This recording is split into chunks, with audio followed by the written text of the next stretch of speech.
नमो तस् भगवतो अरहतो सम्मा संबुद्धस्। धम्मपद यमकवग्गो शुभानुसिंह विहरन्तम इंद्रियेषु असंवुतम भोजनम ही अमत्तंजु कुसीतम हीन वीर्यम तम वे सहति मारो वातो रुखम व दुब्बलम। जो व्यक्ति काम भोग में लीन रहता है, जिसकी इंद्रियां उसके अधीन नहीं है, जिसे भोजन की सही मात्रा का ज्ञान नहीं है, जो आलसी है और परिश्रम नहीं करता, मार उसे उसी प्रकार गिरा देता जैसे वायु एक दुर्बल वृक्ष को गिरा देती है। बुद्ध काल की बात है। सेतव्य नगर में महाकाल, मध्यकाल तथा चूलकाल नामक 3 भाई व्यापार कर जीविका चलाते थे। बड़ा भाई महाकाल तथा छोटा भाई चल्लकाल भिन्न भिन्न जगह व्यापार हेतु जाते तथा गाड़ियों में सामान लाद कर लाते।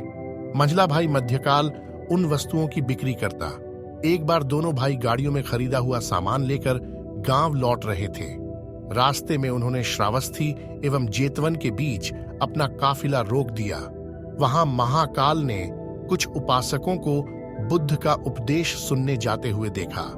उत्सुकतावश अपने भाई को बैलगाड़ियों की निगरानी का जिम्मा देकर स्वयं शास्ता की धर्म सभा में जाकर उन्हें प्रणाम कर धर्म कथा सुनने लगा। शास्ता ने उस दिन दुखस्कंध सूत्र पर प्रवचन दिया। यह सुनकर महाकाल को शरीर की नश्वरता का भान हो गया। उसने तुरंत प्रव्रज्या लेने का मन बना लिया। शास्ता के पास प्रव्रज्या की प्रार्थना लेकर गया। बुद्ध ने पूछा, प्रव्रज्या की अनुमति देने वाला कोई है?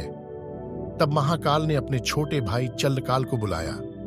छोटे भाई ने समझाने की बहुत कोशिश की कि वह प्रव्रज्या धारण न करे, पर महाकाल नहीं माना। वह प्रव्रजित हो गया। छोटे भाई ने भी प्रव्रज्ञा ले ली।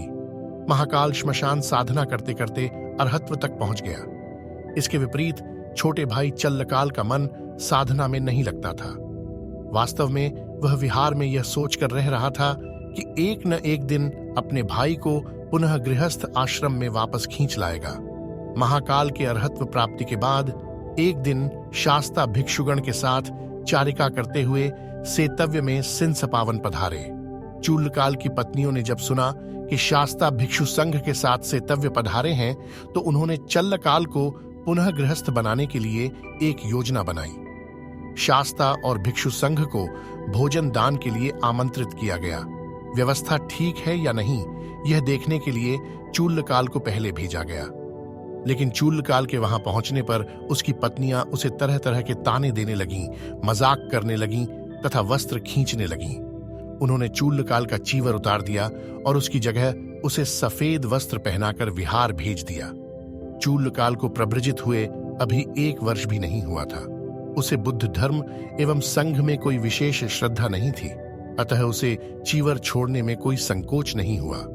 जब इसकी सूचना भिक्षुओं ने तथागत को दी, तो तथागत ने उक्त गाथा को सुनाया था।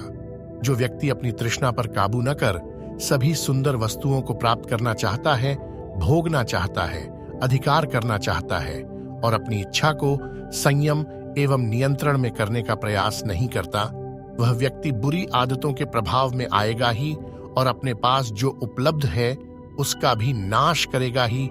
इतना ही नहीं, वह लोगों की दृष्टि में भी नीचे गिरेगा और निंदा का पात्र बनेगा। दूसरी ओर दुनिया में जितनी भी सुंदर चीजें हैं, वे सब किसी एक व्यक्ति को कहां प्राप्त होगी, न आज तक किसी को मिली है। ऐसा हमने न सुना है और न देखा है। अतः अपनी इच्छाओं को अपनी औकात के अनुरूप रखना चाहिए। कहां भी जाता है, कुदरत व्यक्ति की औकात के अनुसार सबकी आवश्यकताओं की पूर्ति करती है। इसीलिए हम आज जीवित हैं। यदि व्यक्ति अपनी हर तृष्णाओं को पूरा करना चाहे, तो वह कभी भी पूरी न होंगी, कभी भी शांति से न जी सकेगा।